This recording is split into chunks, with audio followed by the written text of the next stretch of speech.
Video games exist to entertain us and provide a temporary escape from reality. But what if there are some games that are actually cursing us instead? I dug up as much gameplay as I could so that you could decide if these are simply fabricated creepypastas or genuine tales of terror. Here are the most disturbing video game urban legends around. Let's count it down. Coming in at number 10 is a game called Kill Switch, said to have been produced by a European developer in the late 80s. The title featured side-scrolling gameplay as your choice of either a young girl or an invisible demon. The reason for its popularity lies in the rumored function of self-deletion if you died while playing the game. The screen would flash white and then you were unable to play again. Some internet experts were able to tie the game's plot lines to a collection of stories titled Melancholy of Mecha Girl. However, this hasn't stopped some from keeping the legend alive by continuing to believe in the game's existence. At number 9 is one that might seem laughable if you take it at face value, but after giving it a deeper look, some of the coincidences seem a little too coincidental. The Madden Curse is said to spell doom for any NFL player who appears on the cover of the game's annual entry. Several who have made the cut and suffered mild to very severe season-ending injuries include Dante Culpepper in 2002, Drew Brees in 2011, Adrian Peterson in 2014, and even Gronk himself in 2017. Number 8 pertains to a legend surrounding a text-based adventure game called Pale Luna. In the game, you traverse through a dark forest carrying 3 items with you. However, the path you needed to take was difficult for most to decipher, so a lot of gamers just wrote it off entirely. But as the story goes, a man named Michael is said to have beat the game. He was congratulated and given a set of coordinates. After a bit of IRL digging, curiosity got the best of him, and he made the trip to California and dug around the exact location he was given by the game, only to discover the body of a girl who had recently gone missing.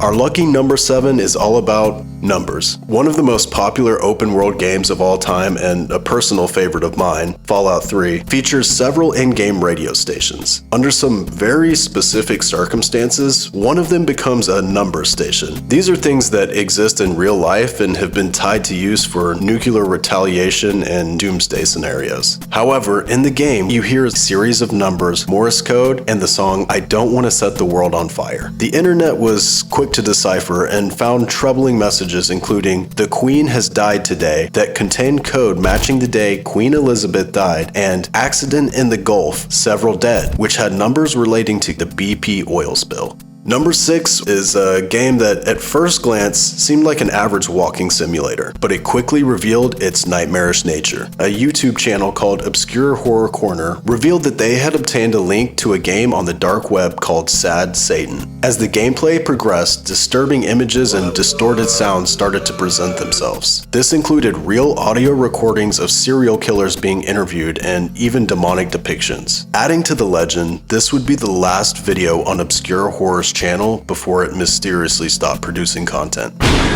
At number 5, we have a Super Mario game. Usually we relate Nintendo's mascot to being welcoming to gamers of all ages, but in Super Mario Galaxy 2, something sinister lurked in the distant mountains of the Shiverburn Galaxy. After going into first-person mode, you can clearly make out shadowy figures in the distance. It didn't take long before curious gamers started investigating into the game's code, and they found that they were named the Hell Valley Sky Trees. Nintendo, in typical Nintendo fashion, never offered an explanation for their inclusion in the game. The most popular theory is that they are Kodama, spirits from Japanese folklore that inhabit trees and curse anyone who cuts them down.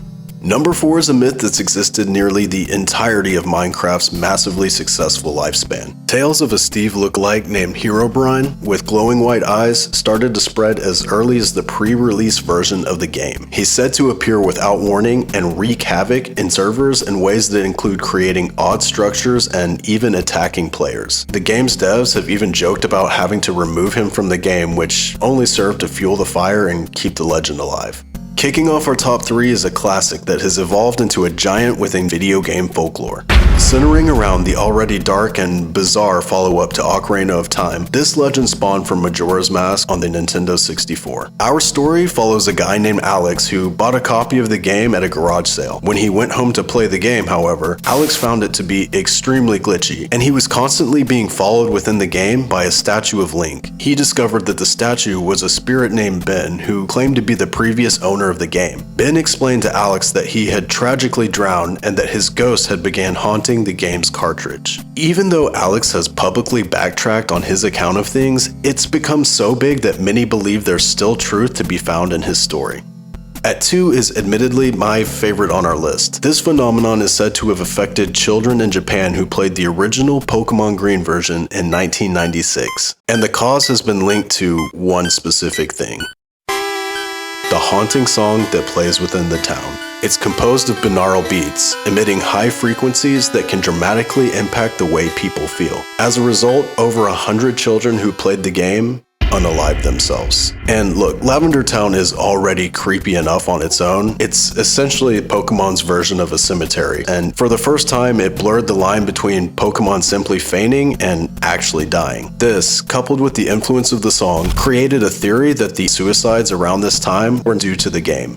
And our number 1 spot goes to a mysterious arcade game that's rumored to have been a secret government experiment in mind control: Polybius. It's been alleged that the game caused nausea, vomiting, nightmares, and even suicidal thoughts. But where this legend really gets interesting is in reports that the CIA were responsible for the game. They would monitor the arcades and use the game to spy and collect data on players. It's said that the mysterious men in black then appeared and removed the game from every location, eliminating all traces of it as if it never even existed. And that wraps up this week's countdown. Which ones do you believe are true? As always, make sure to subscribe to see future countdowns. And if you plan on killing some more time on YouTube, check out this video as well. Until next time.